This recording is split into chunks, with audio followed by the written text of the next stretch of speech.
Olá pessoal, tudo bem? Eu sou a professora Caroline e nós vamos ver nessa aula a respeito do conto. Quais são os objetivos dessa aula? Ler e analisar trechos de um conto, identificando elementos constitutivos da narrativa e marcas linguísticas que evidenciam os interlocutores no texto. Inferir o sentido e reconhecer efeitos de sentidos de palavras, expressão e os decorrentes da exploração de recursos morfossintáticos. Relembrar as orações subordinadas adverbiais.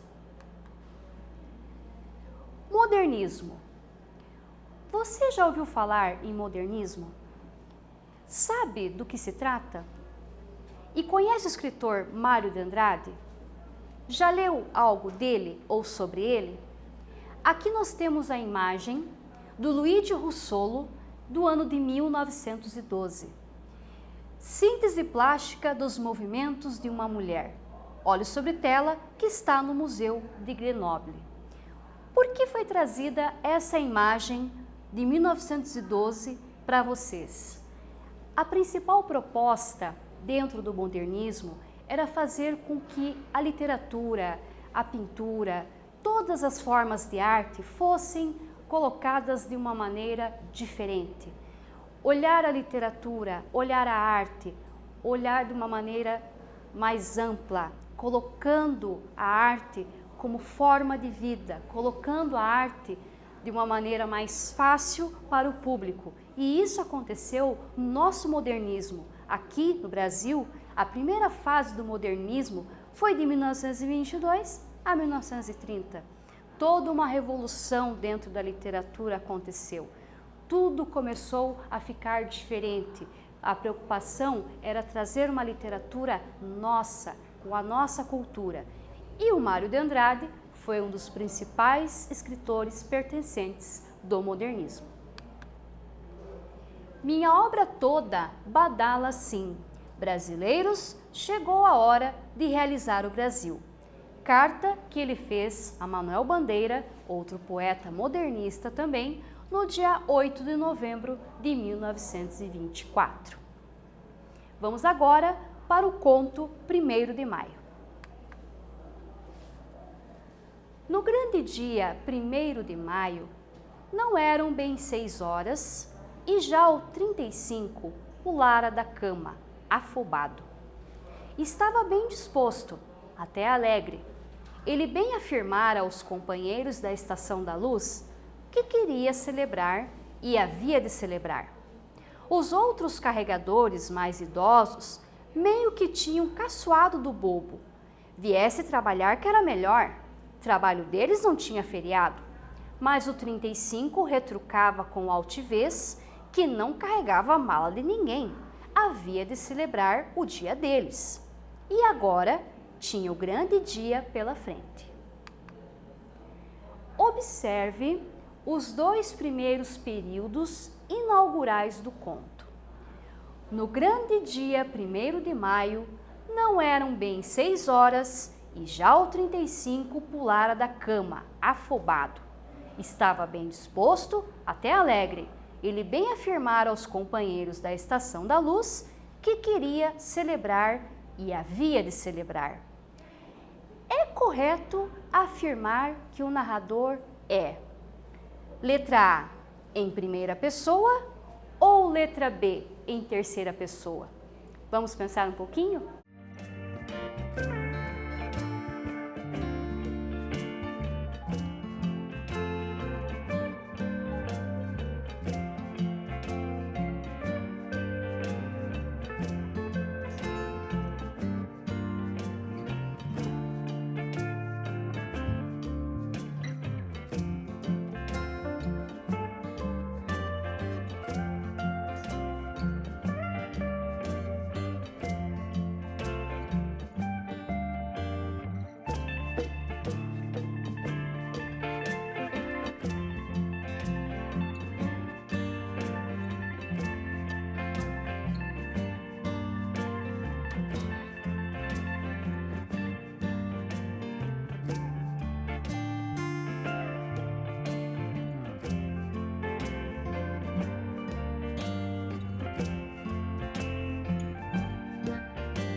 Então, primeira ou terceira pessoa?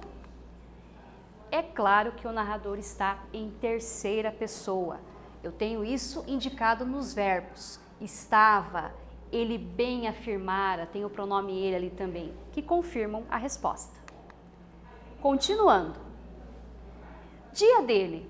Primeiro quis tomar um banho para ficar bem digno de existir.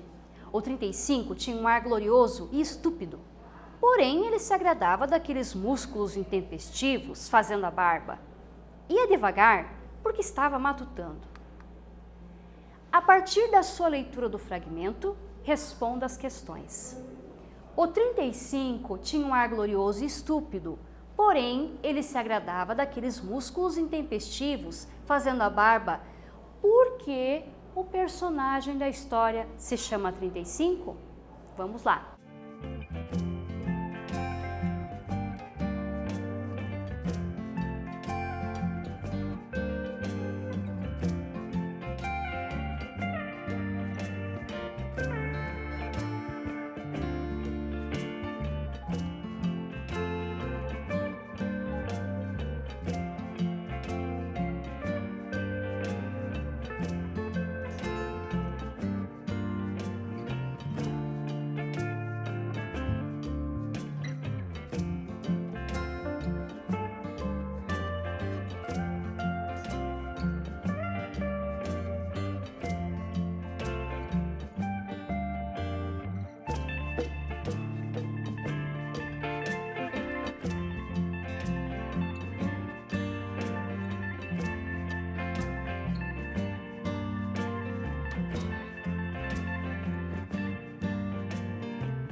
Por que ele se chama 35? Vamos lá para a resposta? Ele mostra a respeito de um trabalhador. Esse texto mostra a respeito de um trabalhador e 35 é apenas um número. Dentro das grandes fábricas, as pessoas não tinham nome nem sobrenome. O que é que importava para o patrão? O seu registro, a quantidade. Por isso, a personagem da história se chama 35. Porque para o seu patrão, para a sua empresa, ele é apenas um número. Mas o 35 não sabia bem direito, ficava atordoado com as notícias, os jornais falavam tanta coisa. Preferia o Turumbamba, porque não tinha medo de ninguém, nem do Carneira. Afinal, o 35 saiu, estava lindo, e o 35 comoveu num hausto forte, querendo bem o seu imenso Brasil, imenso colosso gigante, foi andando depressa, assobiando, mas parou de sopetão e se orientou assustado. O caminho não era aquele era o caminho do trabalho. A atividade 2. Releia. Mas o 35 não sabia bem direito, ficava atordoado com as notícias, os jornais falavam tanta coisa. Qual é a crítica implícita que não aparece diretamente na nominalização numérica do personagem? Vou deixar vocês pensarem.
Vamos responder a pergunta.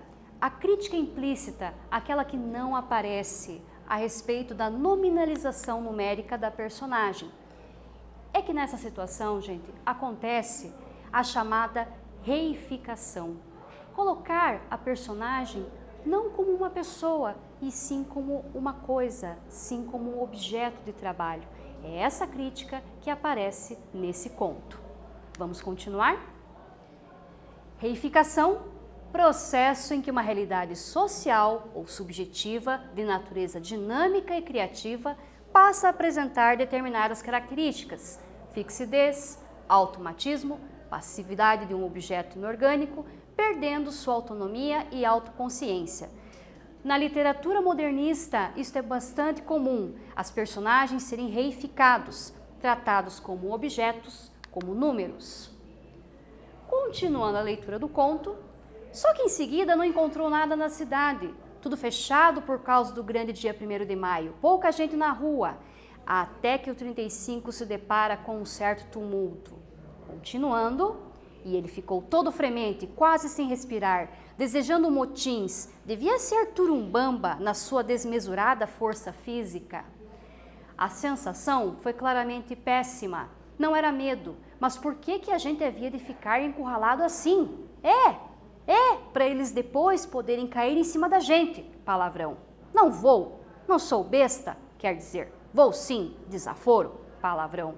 Socos, uma visão tumultuária, rolando no chão, se machucava, mas não fazia mal. Saíam todos enfurecidos do Palácio das Indústrias, pegavam fogo no Palácio das Indústrias. Não!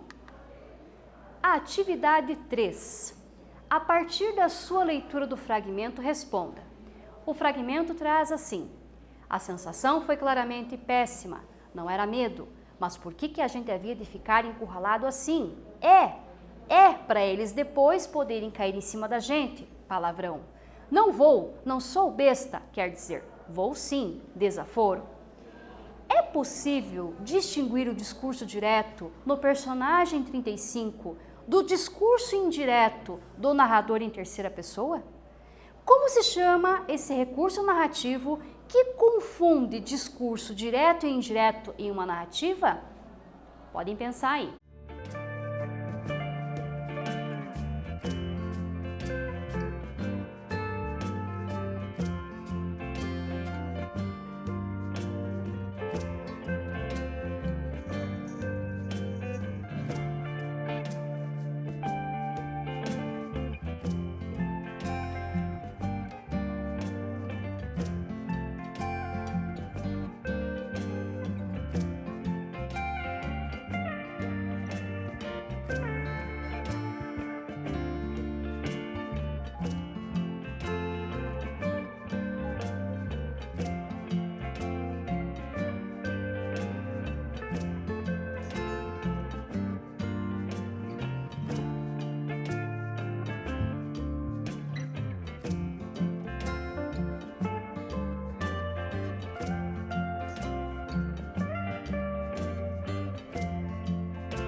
É possível distinguir o discurso direto no personagem do indireto?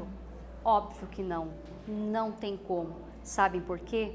Porque esse tipo de discurso que aparece nesse conto é o chamado discurso indireto livre.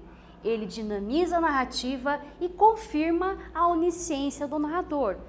O narrador onisciente é aquele que sabe de tudo, então ele coloca no meio da história todo o pensamento dele junto com o pensamento da personagem. Constituintes ficcionais. Primeiro, o narrador, onisciente e seletivo, aquele que sabe de tudo.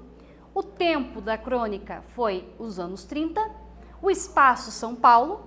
Personagens, o 35 é o protagonista. E o enredo? O que é enredo? É a história em si. Podemos resumir a história do conto 1º de Maio como um dia na vida de 35, um carregador de bagagens da cidade de São Paulo. No entanto, esse dia é especial para o personagem, pois é um dia de celebração. É o Dia dos Trabalhadores, dia que dá nome ao conto e simboliza a luta dos trabalhadores por direitos historicamente conquistados com manifestações. Neste dia, a cidade espera um motim, mas este é impedido pelo governo e pelas forças policiais, como em Paris, Madrid, Chile, etc. Período composto por orações subordinadas adverbiais.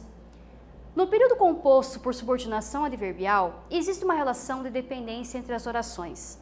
As orações subordinadas adverbiais desempenham a função sintática adverbial de uma outra oração, trazendo a ideia de um advérbio. Temos aqui a tipologia das orações subordinadas adverbiais. Nós temos 9 tipos. Primeiro, as causais. Segundo, consecutivas. Terceiro, proporcionais. Quarto, temporais. Quinto, finais. Sexto, condicionais. Sétimo, comparativas. 8, concessivas. E 9, conformativas. O que aprendemos nesta aula? Lemos e interpretamos um trecho do conto 1º de Maio, de Mário de Andrade, que é um dos mais famosos do escritor modernista, trazendo uma realidade que nós vemos em todos os momentos da nossa sociedade. Vimos o conceito de reificação, que nada mais é do que transformar a personagem em algo que ela não é, desmistificando a pessoa e transformando em objeto, em alguma coisa. Revimos os constituintes ficcionais e conhecemos do discurso indireto livre. Dentro do discurso indireto livre é aquele em que o narrador onisciente, que é aquele que sabe de tudo da história, ele vai colocar a fala da personagem misturada com o seu pensamento. Por isso ele é tão confundido com o discurso indireto. O discurso indireto livre é quando essas duas ações se misturam e aparecem juntas dentro da história. Relembramos os tipos de subordinação adverbial. Lembrando que as orações subordinadas adverbiais, elas indicam circunstâncias. Por quê? Porque elas dão a ideia de advérbio. A partir do momento que indicam circunstâncias, eu posso colocá-las dando uma ideia de causa, dando uma ideia de comparação, dando uma ideia de finalidade. Tudo de acordo com aquilo que se propõe dentro de um texto.